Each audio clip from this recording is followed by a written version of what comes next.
each of us are able to, how we kind of got into the industry and how we're able to maintain our addiction to this game while still producing it in some capacity or form, whether we're creating products, acting and performing these products, streaming, all this other stuff, and basically get an idea as to how to maintain that healthy addiction while still creating making a lifestyle. Because I think the addiction is caused it to make us making a lifestyle for us. And hopefully lots of questions and answers. And it's a bit of a free-form panel, to be totally honest. It's Sunday morning. It's Sunday morning, and I wanted it. We had all the hard stuff throughout the weekend. This one's kind of a casual chat where you get to meet some of these cool people, which we'll introduce right now. We'll start right here, and we're right down the line. All right. Hi, I'm Keith Baker. I have been professionally, in D&D stuff for a little over 20 years. I'm the creator of the Everon campaign setting for Dungeons & Dragons, and I have also made a card game Moon, and I am currently making games with my company Together Studios, including Illimat, Adventures on Hero Balance, Phoenix on Command, a bunch of stuff like that. Hey everybody, I'm Elise Teague. I have been playing D&D for a long time. I'm sure we're going to get into that backstory. But I also was the author of the chapter in Tasha's Cauldron of Everything on the puzzle section. And I've done a lot of adventure writing for Wizards of the Coast products and live events. So the D&D Live that you've seen, all of the online components, the Stream of Many Eyes, and the No Stone Unturned ARG puzzle, 30-day ARG I wrote and managed. And I also am the lead designer of the Essence 20 role-playing system, which has the Transformers, G.I. Joe, Power Rangers, and My Little Pony role-playing games, which I also wrote on. And then I wrote the Wordlings campaign setting for 5e, which is the Whiz Kids, Little Kids figurines. I forget to mention that in every single one.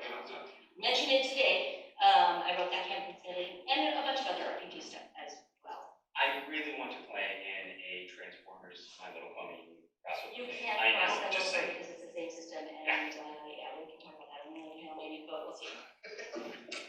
Hey friends, my name is Caso. Hi! I'm an actor, writer, and role player, best known for Felicia Day's The Guild, where I play Blades, Geek and Sundries, We're Alive Frontier, World of Darkness, LA by Night, and I'm the DM of 2 shows on Pixel Circus, Failsafe, and Bainsbreak, and happy to be here. And that's all the time we have. Thank you, everybody. We'll get it nice and close. Hi, I'm Devin. I work for Lidvander Studios, where I design D&D stuff for a living. It's kind of awesome. We can't even show the book because we sold them all. No, we sold them all, so I don't have books. I brought my books this time. Very cool. So, We went in order of least impressive. all right. Fosterson from Disney. Very impressive. That is why I paid I don't know if I should regularly. feel insulted. So wow, what a throw offense under the bus. Hi, I'm Tommy. To moderate this panel, been world creator for a while, mainly the board game industry. A lot of the board games I've done, Star Trek Alliance System, Snapships, Tactics, Buffy the Vampire Slayer, working on Evil Dead 2 right now. The first edition of Divinity Original Sin board game, and so on and on we go. And so, first things first, we'll talk a bit about, how we all got started. I'll make mine brief and then we'll go the opposite way. I started, playing Dungeons and Dragons when I was in the Star Trek club, and somebody came up to me and said, "You guys ever heard of D&D?" I'm like, "What is that?" And he pulled out an old first edition book in the early 90s, and I flipped open the book to Paladin, and that was the end of it. That was the end of my normal life, as we called it. I think it was that summer, was every single day. We were playing D&D nonstop, and the only stressor I had back then, which believe me, as you get older and you've got bills and kids and all that stuff, the only stressor I had back then was whether we were going to level and which room we were kicking in next. And so that was an entire summer holiday for me in high school, going into high school. So it was a very an intense thing for me. My addiction was, I wrote everything down, kind of like how Dragonlance used to have it. Margaret used to do it all, and I wrote everything down, and I played. And then, no intention in my life to become a game designer or a creative lead in any capacity or form, but years and years and years down the road, I found myself dabbling in board game design, and then went, I think maybe it'd be cool to try and do an RPG supplement, and pulled out the stacks of old notes and everything that, because I also continued to play D&D over time, and then eventually turned it into a series of books, which, Keith, was very nice to see my first editions of it way back in the day. I'm saving that thing for eBay. Yeah. And so, now I'm addicted. Hi everyone, I play D&D. I'm very addicted. And hi, I'm Tommy, I play D&D. And so I have been fortunate enough to meet a lot of the creators and work with a lot of them just over this period. And so that was how I got into D&D. My addictions continued. And yeah, so. My story is essentially almost the opposite, in the sense of you saying you had no intention to get into this. I, first just as a child, was always interested in, essentially this whole thing. When we all start off, we're all doing things like let's pretend, and then at some point we say, we can't do that anymore, and it's like, well, why not? For me, I started reading the original D&D books when I was about 9, and I loved things like Lord of the Rings, like mythology and folklore, and it was, here, make your own stories. And I think that was the thing to me, is compared to things like when all the other kids I knew were doing like drama class, I'm like, well, that's just reading someone else's story. We get to make something unique. And that always appealed to me. And so for me, by the time I was 15, I knew someone has made these books I have in my hand. That is a job that exists. I'm going to get that job. I don't know how you do it, but I'm going to. And just sort of followed that path as hard as I could until eventually I did. So for me, it really is that point of what has always drawn me to TTRPGs, and still does, is that fact that you are creating something entirely unique with your friends or whoever you're playing with. That whether it's watching a movie, reading a book, even if you're playing a video game, you can't do anything that the programmers haven't thought of.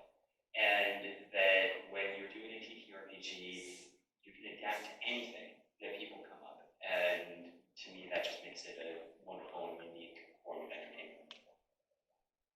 For me, I'm kind of a hybrid of these two. I was raised. Yeah, Right? you bear the genetic code of both of us, for sure. I was raised in a family that really fostered fantasy imaginations. We played games as kids, and yes, we played all your standard board games, Monopoly and Life and all of that. But we also, with my dad, I was given, when we were on long car rides, wasn't given a coloring book. I was given like puzzle books and ciphers to decode. And we played Avalon Hills, like Gettysburg and things like that. And so we played like massive board games. And I was always given all the fantasy movies and literature and everything. And I actually grew up wanting to be a fantasy author. And never thought that I would be, because I was told I had to be a doctor or something like that. I started playing D&D when I was 13, so 10 years ago. And that was 33 years ago. And they say that it takes 30 days to make a habit, right? So after so many years of doing the same thing and never stopping, like it does become part of your life. Oh, yeah. And I really wanted to be an author. I ended up not doing that. I went to school for English to get a degree and be an author, but changed in the middle, was a fashion designer, and I got a degree in apparel manufacturing and manufacturing degree, and I knew how to manufacture things in China. And shortly thereafter, my younger brother, graduated from business school, and he said, let's start a business together, let's do a game business, because we were raised on games. And I just kind of transferred those manufacturing skills and was doing manufacturing for board games and card games. I did board games and card games for quite a few years, like a decade, until I started developing the games while I was at the company, and then doing inventor relations, and then coming up with my own ideas for board games, and eventually leaving off on my own to be a freelancer. So most of my players in the industry are board games. I mentioned the role-playing games, because that's what this channel is. And then, about 7-8 years ago, really switched mostly full-time from board games into RPGs, and haven't stopped, but I have a lifetime of not only D&D. I played Vampire the Masquerade as a teenager, and then got to write on and produce several of those books, and Hunter as well in the last couple of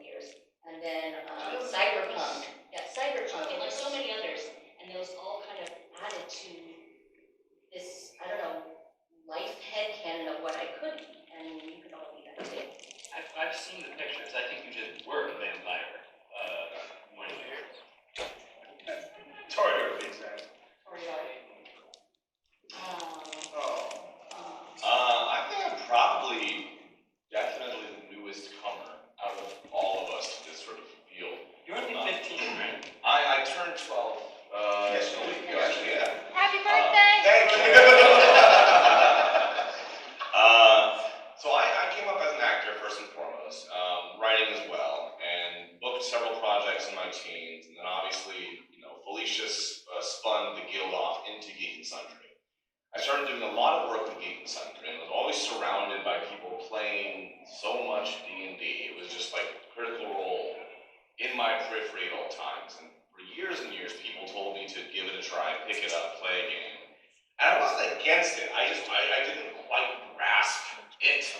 I didn't get like the feeling of like, well, I don't know what to do, and that's a lot of improv, and I don't know, I like a script. You didn't know how to separate the lines, right? Yeah, and so eventually, I did cave, and I thought, you know what, I'll give D&D a try, and I joined a friend's home game for just like a guest session, basically.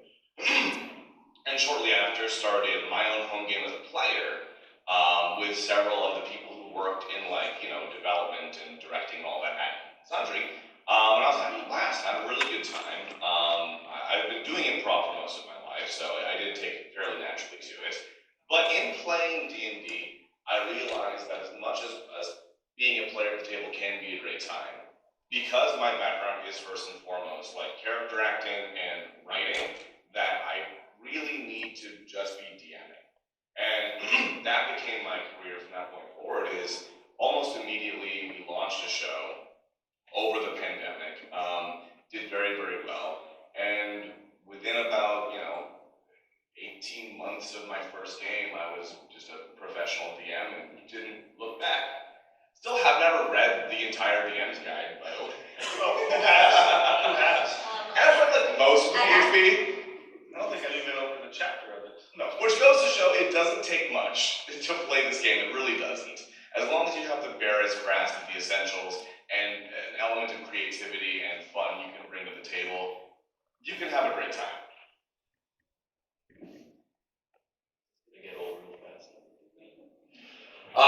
I grew up with my dad playing a lot of medieval fantasy games like Stone Keep and Dungeon Keeper and the Baldur's Gate and all that. And it inspired me to really get into the fantasy genre. I read like The Hobbit and Deltor Quest and a lot of other books for all that stuff. So it was fairly natural for me to transition into doing Dungeons and Dragons and that type of gaming. I found it as a good way for escapism because I was not very good at being a human in modern society, and I'm still not that great at it. But it gave me a way. Well, I thought you were as far as you know. I thought you were a warforged. But it gave me a way to feel like I could be somebody else, somebody more important, somebody with better skills. And so, kicking and screaming, I dragged all my friends, the few that I did have, into gaming with me, because I started to learn that when I had a DM screen in front of me, all of the social barriers started to break down, and I was able to feel like I could be myself. And so, because I felt like my true self, I just kept doing it and doing it and doing it, and did everything in my power to make it so that that would just be my all the time. And now I'm here. So it seemed to have worked for me. Segue. Seems to have worked for now. So the addiction is, I use the word addiction loosely because it's you often got connotated with bad, right? And I would say more of a drive, more of a passion for what we do. And I find myself now at a point where I'm either streaming games on Twitch or YouTube, or coming to conventions like this and organizing panels with people playing games, or we're playing professionally at local cafes and stuff like that, running games for other people, that it's almost very difficult to just sit down and play with no cameras.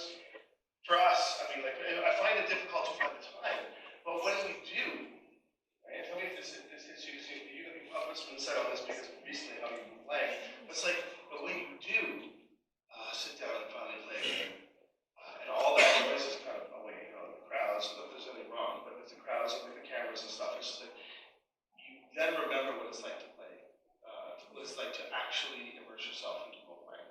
So, loose general discussion, we don't have to go up and down the line, we just have this discussion, but how do you balance the professionalism with the personal life? And if you don't, that's fine. But how would you describe best, and what do you enjoy most of each aspect? I mean, I'll jump right in. I don't like the word addiction because it does have that. It's a negative thing. But we can joke about it, we're all friends here, we can joke about it, even though addiction is very serious. But I think that, when I look at my life, and maybe it is unhealthy, I don't know, but I do work in the game industry and have been for the last 22 years in the industry. And I am making games or writing games, doing game content all day long. And then when I want to unwind at night, I'm in 4 long-running home games a week. Not on camera, just with friends, some of them with other industry people who also want the same. And it is a time of just social relaxation with friends where we can vent about our jobs, even we can vent about what's happening, we can bounce ideas off of each other, and then just sit down and play. And it is invigorating, it is refreshing. My Sunday games are not with industry people, but with my long-time running group that I've been playing with since I was a teenager. With this particular group, almost 30 years of the same group playing in the same campaign setting, which, funny enough, is the campaign setting that went up against Everon to be published. He won. And this is before we knew each other, which is funny. And you've been waiting on this time, right? But yeah, but we still play, and it's one of those things where I truly don't see it as extra work. The story's very good. I know. This is definitely a horror game. I started playing when I was 13. In a world. But yeah, and then when I'm not playing with my friends, I'm playing with my kids. Yeah. And so, I don't know, or at a convention shopping for more stuff. One more thing. I'm definitely in the point of, I don't have time to play as much as I would like, because I have just a whole bunch of entirely different sphere creative projects, and I am four games a week. I would love to, anytime. But one of the things I've done, I have a Patreon, and part of the point there is that they just don't have time to actually put a thing up where you can just sign up and play a game with me, because just for all the reasons it doesn't make sense. What I have been doing for the last 2 years is running an ongoing campaign with ongoing characters, an ongoing story, but setting it up that anyone who's a patron can apply to play in the next session. And so basically I've been running a campaign for 500 people, but everybody has a chance to play, and that includes you. You jump in. And I've been amazed, as I said before, what I love about role-playing is how the story evolves over time. I love that 30-year campaign because the characters become real. And I'm actually very happy with how well this has actually worked, even with the players changing, if the characters are the same. And everybody gets to know the characters, the story has evolved. So that's the thing I've been doing, aside from also playing. I have a couple, home games that I managed to do. But it does sort of give me that piece that I really like, which is, again, seeing the story evolve in ways I wouldn't imagine and I didn't decide. And another thing, I run one-shots a lot of conventions, and I have one-shots that I've run many times. I've won one-shot I've run 60 times. And what I love about it is it's flexible enough that every time something happens I haven't seen before. And it's like I get to watch my favorite episode of my favorite TV show, and yet it's a different group of actors, and they do something totally different with it. And I love that experience. So. If I may, so if we're talking about the balance between the professional and the personal, the stream and the home game and that kind of thing, I'm also kind of in a similar camp where I don't have as much time as I would like to be able to play more casual games. But I will say that I have found when I am able to, there is a certain necessity for my mental health as a player and streamer. That itch is only scratched by being able to play casually with friends. And because I've been trained for most of my life as an actor very traditionally, It's about always being 100% on at all times on camera.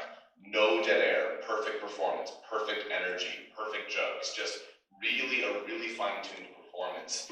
And so it's exhausting to stream D&D. Yes. But then when I go and I play with friends, I mean, we order a couple pizzas, get some snacks, some beers, and play an 8-hour game. But the thing is, we might even cover the same amount of content you cover on stream, but we just take our time and just have fun and joke and chill and take breaks and that kind of thing. Just being able to have this social, creative, cooperative experience that's not being done for the sake of entertainment is the only thing that helps to kind of like clean the slate of the constant entertaining. Absolutely. That's why I do it. That's why I make it. Right. So for me, I mean, I have a lot of irons in different fires. So like I own cafes and fairly large family, and I travel a lot for other business, and I make film. And so because of that, I had even less time to focus on playing games. We have an old group of players from the 90s that get together, and Devin runs the game for us. We used to get together like once a month, now we get together like once every like quarter.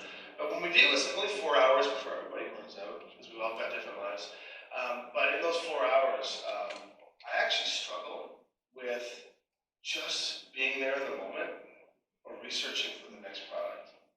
And so it's becoming a real problem because I've had to find the inklings of that serenity, Vince, that you're talking about, that feeling. I've had to find that feeling from literally fabricating what I thought was not going to be a sort of business initiative, but then, and this is the bad thing for me, everything I start, even if it's just for fun, Everything has to become a hustle. it just turns into a hustle, and I think it's just the type A in me. Yeah. But, so recently I thought, you know what, I want to enjoy something. I want to bring my childhood into my other childhood. So I want my D&D games, my world, to clash with other worlds. And so I started bringing people to a studio to record a game, but not live stream it. We brought Lisa, Keith, and Ed Greenwood from Forgotten Realms up to the studio, and we played 2 days of D&D. And at the end of that, I went, I got that feeling. And you turned it into a thing. And you turned into a hustle. And then I turned it into a thing.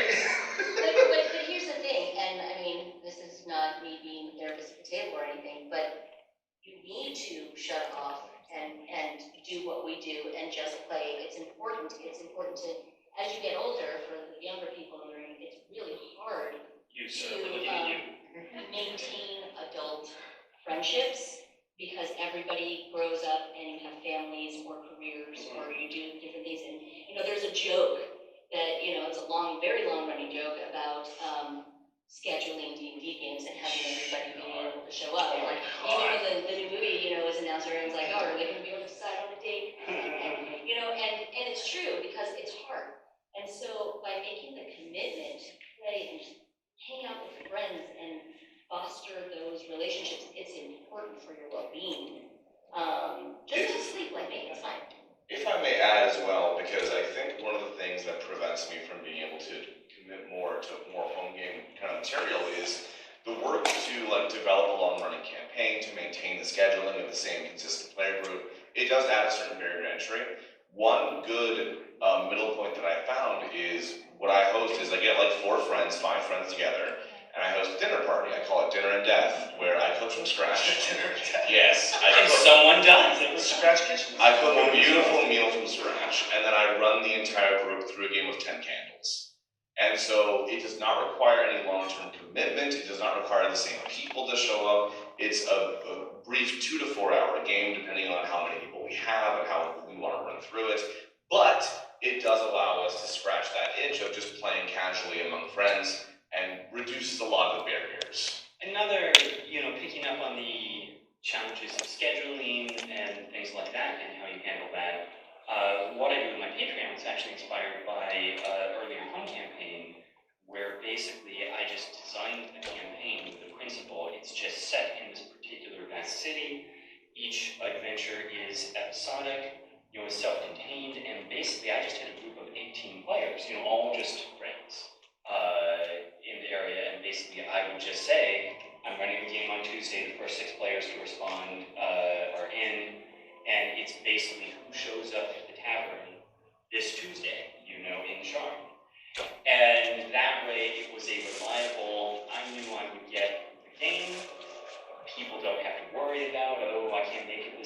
there's no pressure because there's enough people that at least 5 people will be in. And it means that, there's people who wanted to play and they didn't make it in time, and that's just the way it If you've got goes. episodic games like that, it's a great way to alleviate that problem. It's like a sitcom, Right. and it doesn't, it all fits in with the main storyline. And I did once or twice actually have dinner parties where I just invited the whole crew, and it's like they can just show up and sort of interact like it's night at the tavern. Devin, as the in-house Limvander DM, any thoughts? It's important to maintain these personal games with no pressure of having to be on the entire time. Because for one reason or another, we all decided to get into this business because we love playing the game.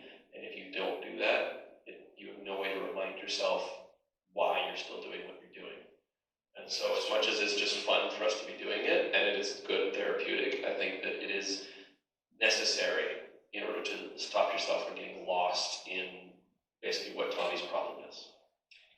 Yeah, and I think I don't think that I have ever been in a situation where I'm not on. And I think that's just part of the word addiction for me, right? Because this will sound familiar to you guys. When I was a kid, when we went to play D&D, the people that could come and play D&D lived 10, 15, half an hour away out in the country or whatever, and nobody was clever enough to get their license for N16.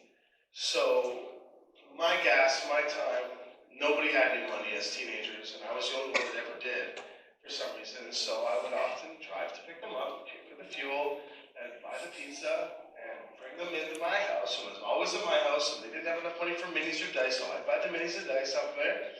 And then I would pay Liberty to have them come play D&D. Now, they weren't coming to play because I was paying. It was the only way we could make it happen. And so in those moments, I would be in this zen when we were playing. But I was literally paying to play, right? And so Destiny Worlds was almost the same way. And I found myself, I caught that moment when we were playing, I'm like, history. But I wasn't sad or mad. In fact, I was like, it was very serene for me to play that game. And I would do it again and again and again, and I will. So, and I'm sure there will be a moment, and don't get me wrong, I think I have found a way, like trying to get nutrients out of Wonder Bread and perhaps singles when you were a kid growing up with grilled cheese. I think you still get nutrients somewhere in there. I think I'm getting the nutrients I need from these games. And I think it started because I had to, but now I think I just really enjoy when the worlds collide, when we get a chance to do this, So I think that's just forever my blessing / curse, maybe, we don't know. But we are on the hour, so we have half an hour, so I just wanted to open up to the audience to ask questions, because I'm sure there would be some questions to ask. So we'll start over here with the waving, enthusiastic hand of this gentleman here. Yes. The name of it uses the word addiction. Yes. Are you careful about that idea? Addiction or obsession is a loaded term, and when you think about playing games, is there a better term to use that's not? Oh yeah. Yeah, we were talking about that just before you walked Yeah, into so a little bit. I'll be totally honest. In grade 9, English, 10, 11, 12, when everybody else was being studious in class, I was writing Legacy of Meer. I was not paying attention. So my word usage and my verbiage is not very good. So on the 11th hour, when MegaCon says you put a panel for Sunday, I was like, it's D&D Addiction. That sounds like a great thing to talk about. And then I realized, coming from a household with parents who were very addicted on the darkest of drugs, I was like, maybe I shouldn't have said that word. But now we're here. But there is something to say about it, and I'll be super blunt. I am a collector of games. I'm unfortunate. I have a game room. I have well around 2,000 games, I think, on my shelf and in storage. And I mentioned storage part, like in this little upper attic area of the game tavern, is that there's so many that I have that I haven't played in years because they're up there.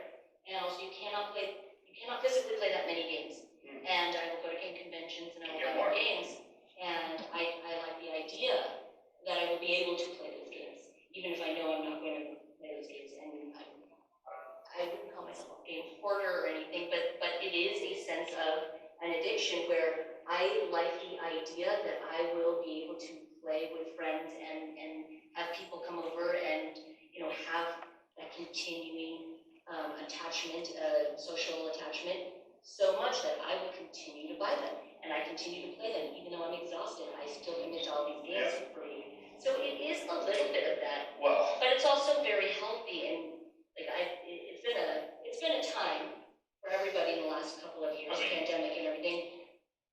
Playing D&D over Zoom, even though it was very painful to move away from our in-person games, and we're just finally getting back to our massive mini setups and everything in person, at least at my house, was so incredibly healing and so important. I lost some very dear people in my life in rapid succession and was alone.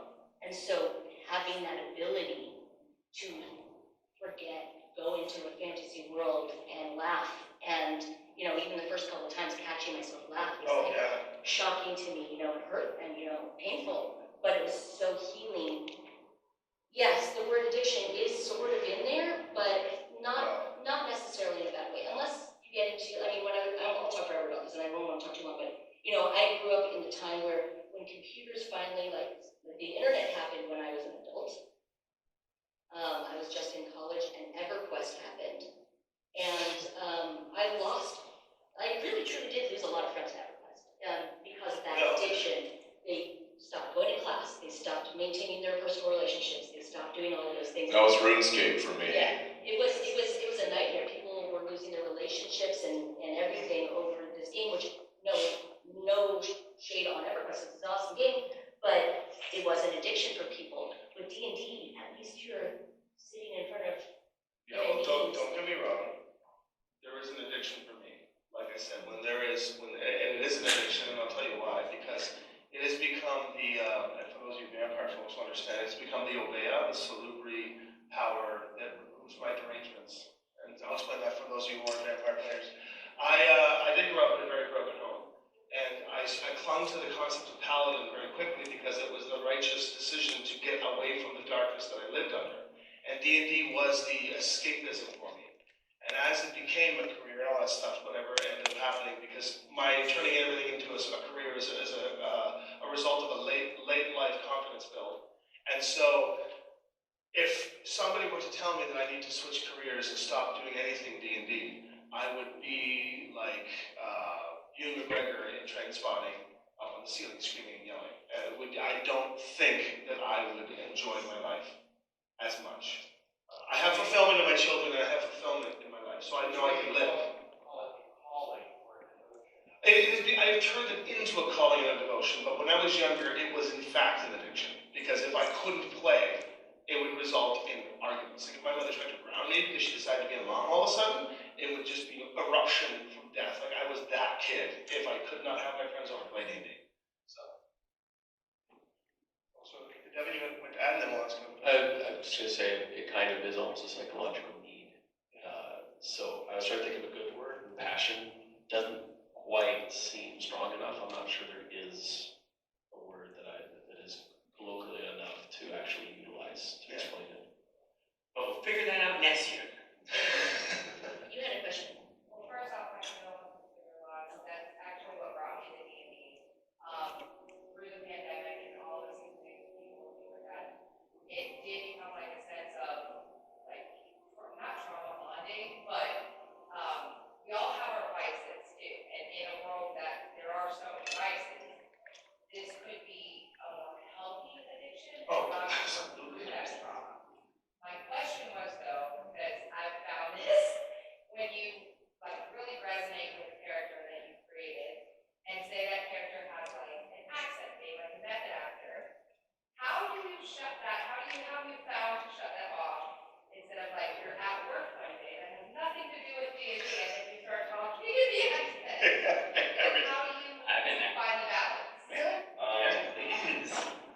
Now that is a fun question, because like I said, I did come to D&D through being an actor first and foremost. I will say though that either because of that or completely inconsequential to the fact, I have never experienced any sort of real difficulty with character bleed. And I think, for me at least, it is because of the fact that I've trained as an actor and the fact that I've had to play so many roles. I have such a constructed division psychologically between me and what I portray. I'm also not like method or anything, so that's just a bit much. But I know people who really do suffer from character bleed. Like if something happens to them at the table, it's an emotional thing. It can actually cause us to have to stop the game for a little bit and take a lap and have a chat about this. But for me, I've always found that maintaining that separation was not too difficult, just thanks in large part to the fact that it's what I've been doing the whole time. Has anyone here actually anyone who does have... I have major character bleed. Okay, yeah, let's talk about that. Hey, just last night you saw my character bleed when we were playing Phoenix Town. Sure. He made the exact same character that he plays all the time in a completely different role-playing game. All of my friends would make fun of me because every system I played in, and I played in many, from Cthulhu to Shadowrun to Pathfinder D&D, LARP, Vampire LARP, whatever you want to call it, and I played them all. I made the exact same character in the exact same games, and it wasn't until Let's unpack that for a minute. Yeah, it's crazy. It wasn't until recently where, and it was actually thanks to the pandemic when Six Sides of Gaming started, which is a streaming platform, which is, I think, growing fairly quickly.